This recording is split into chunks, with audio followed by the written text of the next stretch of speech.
வித்தியா படுகொலை செய்யப்பட்டு இருக்கின்ற இடத்திற்கு நாங்கள் தற்போது வந்திருக்கிறோம்.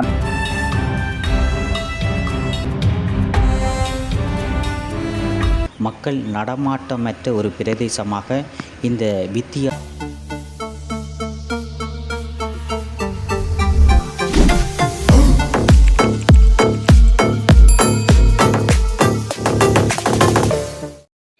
உறவுகள் அனைவருக்கும் வணக்கம். இன்றைய தினம் யாழ்ப்பாணத்திலே அமைந்துள்ள புங்குடுதீவு பகுதி தான் நாங்கள் தற்போது வந்திருக்கிறோம். யாழ்ப்பாணத்திலே பல பிரதேசங்களை புலம்பெயர் தேசத்தில் இருக்கின்ற உறவுகளுக்கும் ஈழத்தில் இருக்கின்ற உறவுகளுக்கும் இடங்களை சுட்டி காட்டி கொண்டிருக்கிறோம். அந்த வகையில் இன்றைய தினம் புங்குடுதீவு பகுதியில் இருக்கின்ற வித்தியா படுகொலை செய்யப்பட்டு இருக்கின்ற இடத்திற்கு நாங்கள் தற்போது வந்திருக்கிறோம். அந்த இடம் எப்படி இருக்கின்றது, தற்போதும் அந்த இடங்கள் பற்றைகளால் சூழப்பட்டிருக்கிறதா அல்லது துப்புரவு பணிகள் செய்யப்பட்டிருக்கிறதா, அந்த இடங்கள் எப்படி இருக்கின்றது, அந்த காணொலிகளை தான் இந்த காணொலியிலே பார்வையிடப்படுங்கள். எமது காணொலிக்கு நீங்க புதிதாக வந்தால் சப்ஸ்கிரைப் பண்ணி ஆதரவு தருங்க. தொடர்ச்சியாக அந்த காணொலியை சென்று பார்வையிடுவோம் பாருங்கள். புங்குடுதீவு மாணவி சிவலோகநாதன் வித்தியா அவர்கள் கூட்டு பாலியல் வன்புணர்வு செய்யப்பட்ட இடத்தை தான் நீங்கள் தற்போது பார்வையிட போறீர்கள். 2015 ஆண்டு மே மாதம் 15ஆம் தேதி சிவலோகநாதன் வித்தியாவெனும் மாணவி இந்த உலகத்தை விட்டு விடை பெற்றிருந்தார். அவர் அந்த பாடசாலைக்கு செல்கின்ற பாதைகளை நீங்கள் தற்போது பார்வையிட போறீர்கள். இந்த பாதை ஊடாகத்தான் சிவலோகநாதன் வித்தியா அவர்கள் 2015ஆம் ஆண்டு மே மாதம் 15ஆம் தேதி பாடசாலைக்கு சென்று கொண்டிருந்தார். செல்லும் போது சிவலோகநாதன் வித்தியாவிற்கு கூட்டு பாலியல் வன்புணர்வு நடைபெற்று அவருடைய உயிரானது இந்த உலகத்தை விட்டு சென்றிருந்தது. 2015ஆம் ஆண்டு இந்த சம்பவமானது இந்த பகுதியிலே தான் நடைபெற்றிருந்தது. தற்போது 11 வருடங்கள் கடந்தும் அந்த வித்தியாவினுடைய உயிர் சென்ற இடமானது தற்போதும் பற்றைகளால் நிரம்பிய பகுதிகளாக தான் தற்போதும் காணப்பட்டு கொண்டிருக்கின்றது. இந்த பகுதியூடாக நாங்கள் வருகை தரும்போது இந்த இடங்களில் கூடுதலான வீடுகள் எல்லாம் வெறிச்சோடி காணப்பட்டு கொண்டிருக்கின்றது. மக்கள் நடமாட்டமற்ற ஒரு பிரதேசமாக இந்த வித்தியா உயிரிழந்த பகுதிகள் காணப்பட்டு கொண்டிருக்கின்றது. பற்றைகளாலும் ஆள் நடமாட்டமற்ற பகுதிகளாகவும் வீடுகள் எல்லாம் கட்டப்பட்டிருக்கின்றது. ஆனால் மக்கள் அந்த இடங்களிலே இல்லாத பகுதிகளாகத்தான் காணப்பட்டு கொண்டிருக்கின்றது. நீங்கள் தற்போது பார்த்து கொண்டிருக்கின்ற இந்த இடமானது வித்தியாவினுடைய இறுதி நிமிடங்கள், அவருடைய உயிரானது சென்ற இடங்களைத்தான் நீங்கள் தற்போது பார்வையிட்டு கொண்டிருக்கிறீர்கள். மிகவும் பள்ளியிலே மிகுந்த கல்வி கற்று சிறந்தொரு மாணவி இன்றைய தினம் இந்த உலகத்தை விட்டு சென்றிருக்கின்றார். சிறந்த ஒரு கல்வியிலே சிறந்த பெறுபவர்களை பெற்ற மாணவிக்கு கூட்டு வன்புணர்வினால் இந்த மாணவி அவருடைய உயிர் பிரிந்திருக்கின்றது. அவருடைய உயிர் பிரிந்த இடங்களை நீங்கள் தற்போது பார்வையிட்டு கொண்டிருக்கிறீர்கள். இந்த இடங்களானது தற்போதும் ஒரு பற்றைகள் நிரம்பிய ஒரு பிரதேசங்களாகவே காணப்பட்டு கொண்டிருக்கின்றது. மிகவும் ஒரு பரபரப்பான ஒரு இடங்களாக இந்த இடங்கள் காணப்பட்டு கொண்டிருக்கின்றது. அந்த இடங்களை தான் நாங்கள் உள்ளுக்கு போகிறோம். அந்த இடம் எப்படி இருக்கின்றது என்பதை தொடர்ச்சியாக சென்று பார்வையிடுவோம் பாருங்கள்.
2015ஆம் ஆண்டு மே மாதம் 15ஆம் தேதி சிவலோகநாதன் வித்யா அவர்கள் உயிர் பிரிந்த இடத்தை நீங்கள் தற்போது பார்வையிட்டிருப்பீர்கள். இந்த இடமானது தற்போதும் மக்கள் நடமாட்டமற்ற ஒரு பிரதேசமாகவும் கூடுதலான பற்றைகள் நிரம்பிய பகுதிகளாகவும் காணப்பட்டு கொண்டிருக்கின்றது. அத்தோடு இந்த இடங்களிலே இருந்த மக்களை விசாரித்து கதைக்கும் போது அந்த மக்கள் கூறியது, சிவலோகநாதன் வித்யாவினுடைய படுகொலையை தொடர்ந்து இந்த ஊர்களிலே இருந்த மக்கள் எல்லோரும் இடம்பெயர்ந்து ஒவ்வொரு பிரதேசங்களில் சென்று விட்டார்கள் என கூறியிருந்தார்கள். இந்த இடமானது மக்கள் நடமாட்டமற்ற ஒரு பிரதேசமாகவே காணப்பட்டு கொண்டிருக்கின்றது. கூடுதலாக பற்றைகள் நிரம்பிய ஒரு காட்டுப்பகுதியிலே வந்தது போன்ற ஒரு உணர்வை ஏற்படுத்துகின்றது. இந்த வித்யா உயிரிழந்த பகுதிக்கு முன்னால் ஒரு வீடு ஒன்று இருக்கின்றது. அந்த வீட்டை தான் நீங்கள் தற்போது பார்த்து கொண்டிருக்கிறீர்கள். பல கனவுகளுடன் கல்வியிலே சிறந்த பெறுபவர்களை பெற்று வந்த வித்யாவினுடைய கனவுகள் சிதைக்கப்பட்ட பகுதிகளை நீங்கள் தற்போது பார்வையிட்டிருப்பீர்கள். இந்த இடங்கள் முழுவதுமாக பற்றைகள் சூழ்ந்த ஒரு பகுதியாகவே தற்போதும் காணப்பட்டு கொண்டிருக்கின்றது. வித்யாவிற்கு நடந்த சம்பவம் போன்று எதிர்வரும் காலங்களிலே வேறொரு மாணவிக்கும் இந்த சம்பவங்கள் நடைபெறக்கூடாது என்பதற்காகவே இந்த காணொளிகளை பதிவிடுகின்றோம். வித்யா உயிரிழந்த பகுதிகள் தற்போதும் பற்றைகளாகவே காணப்பட்டு கொண்டிருக்கின்றது. இந்த பற்றைகளை சுத்தப்படுத்தி இந்த பாதையூடாக செல்லும் மாணவிகள், பாடசாலை மாணவர்களுக்கு எந்தவித இடையூறும் ஏற்படுத்தாத வண்ணம் இந்த பாதைகள் மற்றும் வீதியோரங்களிலே காணப்படும் இந்த பற்றைகளை அகற்றி இந்த மாணவர்கள் பாடசாலைக்கு சென்று வரும்போது எந்தவித ஒரு பிரச்சனையும் ஏற்படுத்தாத வண்ணம் இருக்க வேண்டும் என்பதை கூறிக்கொண்டு, சிவலோகநாதன் வித்யா அவர்களுடைய ஆத்மா சாந்தியடைய இறைவனை பிரார்த்திப்போமாக. மீண்டும் ஒரு காணொளியில் சந்திப்போம். நன்றி, வணக்கம்.